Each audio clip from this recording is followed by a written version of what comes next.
Welcome to this exam prep explainer. Let's go ahead and jump right in, shall we? Today, I'm going to act as your faculty mentor, and we're putting on our clinical thinking caps. We'll be walking through the critical clinical judgments you need for chapters 18 and 11 to make sure you completely ace that upcoming summer quiz. Really, we're zeroing in on the absolute core of geriatric nursing here, mastering pain assessment and managing hydration in older adults. Here's our roadmap for this session. We'll start with some general geriatric nursing quiz prep, unmask the realities of pain in elders, dive into how to assess pain when cognitive impairment is a factor, tackle some serious hydration risks, and finally wrap up with the systemic connections of essential oral health care. Okay, Section 1. Geriatric Nursing Quiz Prep, Setting the Stage. Now, obviously, the more that you read, the more things you'll know. But here's the thing about nursing. Your success on this quiz isn't just about rote memorization of textbook facts. It's really about understanding the clinical rationale behind your actions.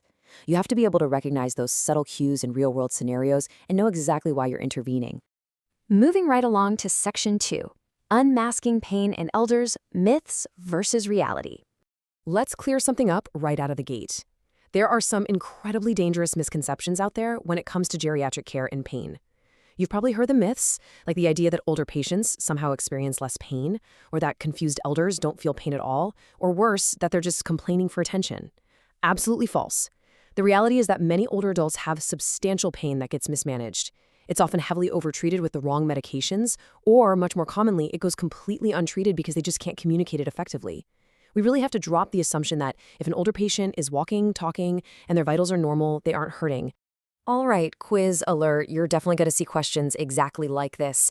Let's say you have a scenario asking for the best pharmacologic option for mild, non-cancerous pain, like a basic backache, in an older adult. You have to weigh the risks and benefits. Your options are aspirin, ibuprofen, mepridine, and acetaminophen. Which one are you reaching for to keep them comfortable while maintaining their highest level of function?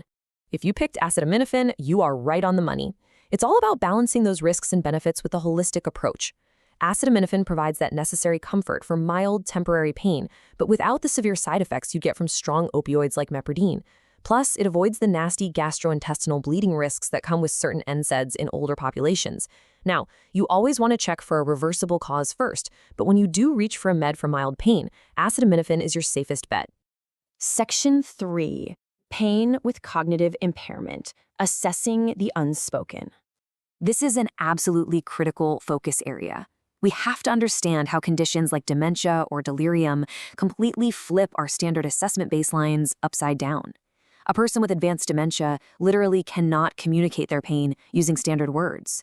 So you have to play detective. You have to actively look for those nonverbal cues. Are they grimacing? Is there a sudden shift in their body language, like they're guarding a specific area or pulling away from you? Are you noticing new behavioral changes, like sudden anxiety, fear, or a sudden loss of independence? Trust me, these actions are their way of practically shouting that they are hurting. So how does this translate to the quiz? You might see a question like this. For a cognitively impaired patient who cannot accurately report pain, which assessment tool would be most useful? And the options might be the 0 to 10 numeric scale, the face pain rating scale, an old cart-based tool, or the PAIN-AD scale. Keep in mind, they cannot accurately self-report.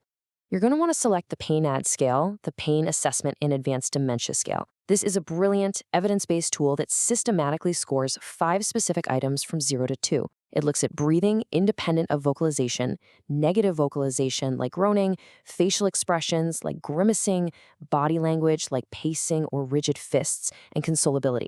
When your patient can't just say, "I'm at an 8 out of 10, this gives you the objective clinical judgment you need to actually step in and help.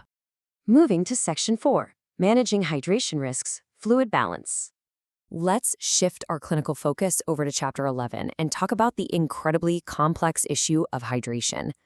When we actually break down the numbers, it's a bit of an eye-opener.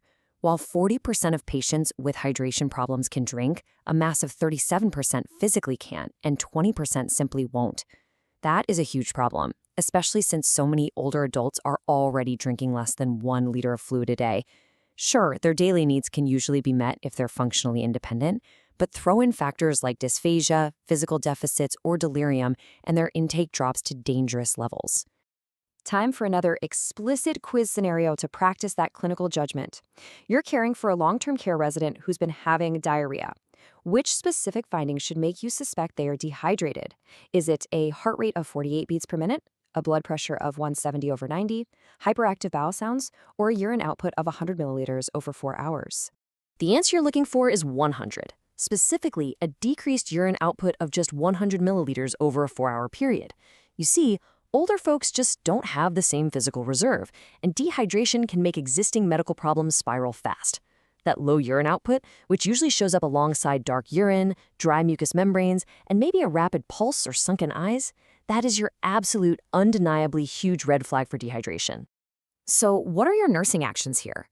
You follow these steps. First, catch those risk factors early, things like high room temps, polypharmacy, or infections.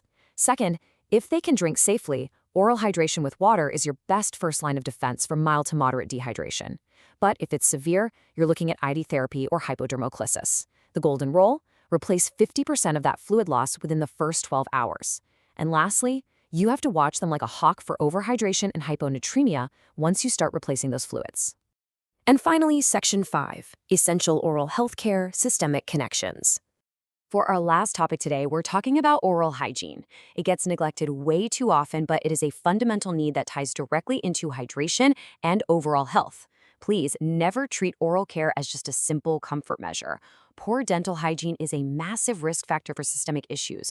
We're talking cardiovascular disease, strokes, diabetes, Alzheimer's, and even oral cancer. In a hospital setting, it can lead straight to aspiration and ventilator-associated pneumonias. Providing access to oral care is 100% the responsibility of the caregiver.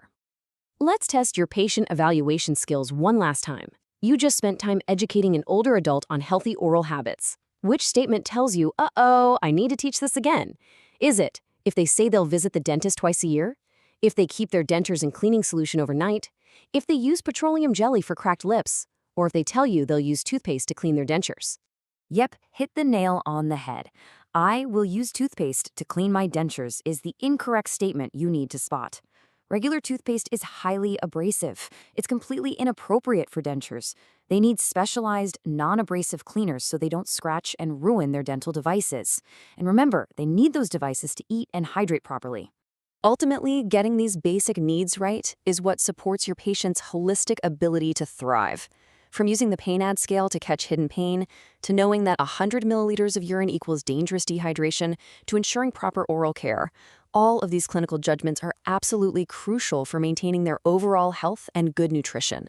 I'm going to leave you with this to chew on as you go back to studying. Based on everything we just talked about, unmanaged pain, dry mucous membranes, poor dental health, what systemic factors do you think most heavily impact nutrition for our older adults? Keep that question in mind as you prep. You're going to do great on this quiz, and I'll see you in the next explainer.